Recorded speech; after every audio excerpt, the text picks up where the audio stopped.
nyo naman kami sa lunch nyo kahapon. Sa? Lunch nyo kahapon. Lunch ko kahapon. Kasama po ni Senator Cheese. Oo, nakakita kami ni Senator Escudero sa Davao City. Nagpunta naman ako doon sa yung sa 16th na National Jump. How did it turn out, sir? Kumusta po yung naging pag-uusap? Ano yung napag-usapan ninyo? Wala. Tagal kami hindi nagkita. Ano po ang sinabi niya sa inyo? Wala, hi-hi nga lang. Pero bati na hindi ba? Walang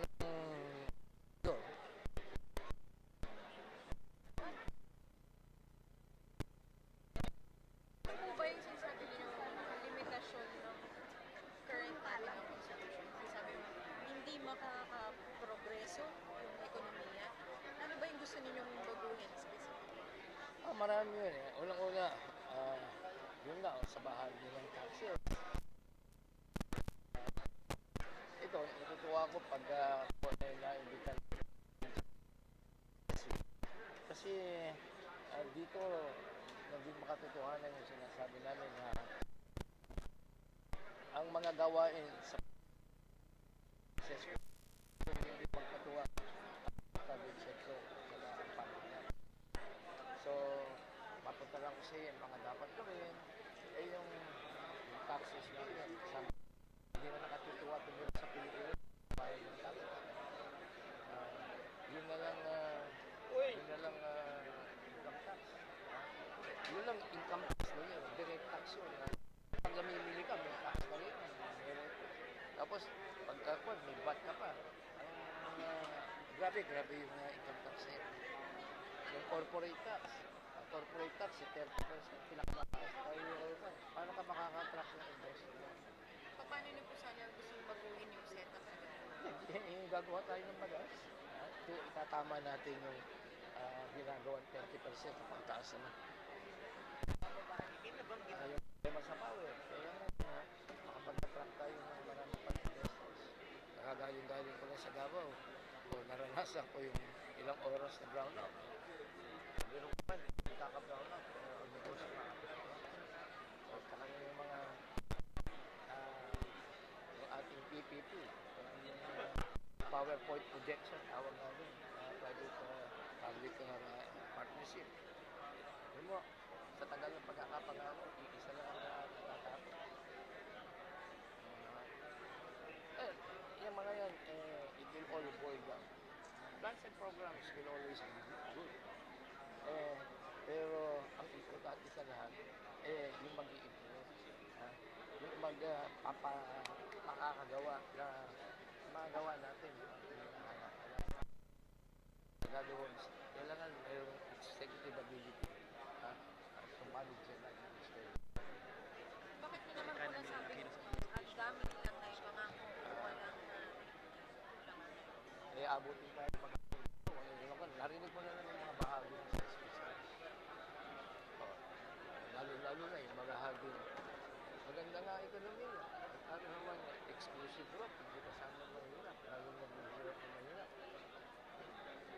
Sir, ang sasabihin, hindi ba si PPP na yung sa pamahalaan? Kanya-kanya mo kami trabaho dyan. Ang pinatrabaho sa akin, housing. Hindi man ako kasama sa finance, hindi man ako kasama sa ano. So, huwag mo kong isama kagad na kasama ako dun sa gobyerno. Kasama ko sa bahagi ng gobyerno at ang iniata sa akin, pamahala ako ng tama. Health sector. Naginawa ko na. Ito man ang pag-ibig. It's one of the best government agencies. Marami kami napadalang bakit. Kahit pa paano. Kaya lang, kung ba't ng palitan. Yung nakikita niyo si Senator Cheese, naging magkasama po kayo nung pagtakbo niyo bilang Vice President. Was there any point during the conversation na posibleng napag-usapan ninyo yung posibleng muli niyong pagsasama? Unang-una, napaka-iksi ng panahon eh. Pareho. Nagkasabay pa nga kami sa Iloplano. Kaya hindi naman kami makahiwalay lang. So, walang panay hi-hi nga lang. No politics, no? No politics. Personal personal, gano'ng matagal kayo nagkumusta? Mga una, yung dumating siya, nakakain na kami. So yung oras niya, kalahati ng pagkakita namin, kumain siya. Hindi naman, ba't mo mailang eh? Kung paano mo pang ang buo yun. Ninong yun ng anak ko si Anne. YCI, Guys, yung si Minister po ng INC is claiming na kinidnap daw po siya and then may threat daw po sa buhay niya, sa pamilya niya. How do you think the government should handle yung ganitong allegations against the INC? Aba, may paliwanag din naman ng INC. So, i-handle lang na, ano lang ha, yung the rule of law. Hindi yung the rule by law. the rule of law meaning kung kailangan parusahan po yung mga mataas na opisyal ng INC. Tumatalo na tayo ha. Parang tumitingala na kayo na may conviction. Wala pa naman allegations pa lang. It must have to be proven. You must have to listen to the explanation. Would you encourage sir yung pamunuan ng INC na magharap, magpaliwanag?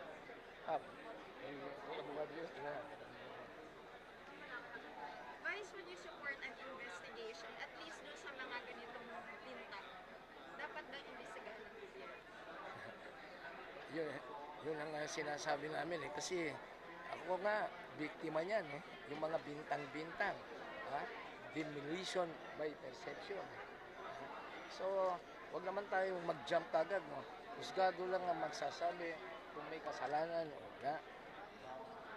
Vice, nabanggit lang po ni Senator JB na malamang si Pangulong Erap ang suportahan daw ay si Senator Grace po. Next question, please. Sir, darating bukas yung mga presidential balls. Are you ready to face them tomorrow? May schedule ba yun? Titignan ko lang yung appointment ko. Pero nasa program ka bukas, sir. Hindi naman porque nasa program ako Kailangan tignan ko muna kung tinanggap namin yung invitation. But, ako minsan hindi ako tumalikod. Tayo, mga buhay na saksi, lalo na ito mga ito. I have accepted all invitations. Basta tama lang ang format.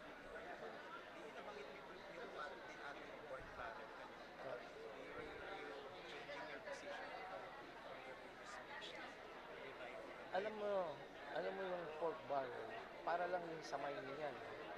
Yung minamasama ang Maynilad. Sa Maynilad, ang problema, hindi naman yung mga nasa business ng Maynilad, yung mga irresponsible miners.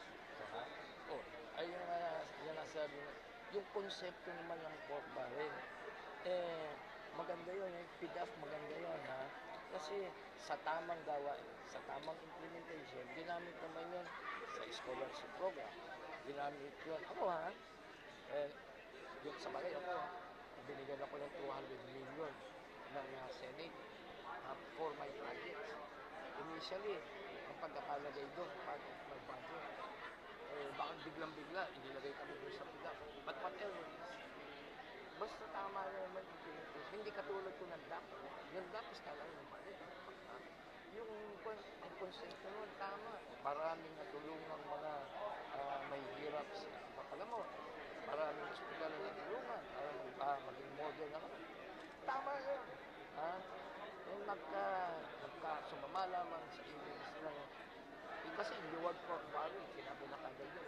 Parang nakakaw, mga ghost projects, yun ang nagpasama. Okay lang po kahit po may scam. Hindi, yun lang masama. Hindi mo pwede yung kahit scam. Sinasabi ko lang sa iyo, maganda. Ang problema nga lang sumama dahil sa yung implementation. So in the BNA presidency, posible pong magkaroon ulit ng pork barrel yung mga kongresista? Hindi na natin gagamitin ang word na pork barrel. Yes. Ano Pero ba same yun na po concept. ang itatawag? Same concept. The congressman will be given an opportunity to be of assistance to the delivery of services to our people. Automatic pa rin. Automatic pa rin. Alam mo, pag sinuri lang ninyo yung ang nagkamali kasi doon, yung trabaho ng Congress, natapos na nung nagpass sila ng budget. Ang problema dito, nakialam pa sila. Pati sa mga pag-aano ng mga kontratista, whatever.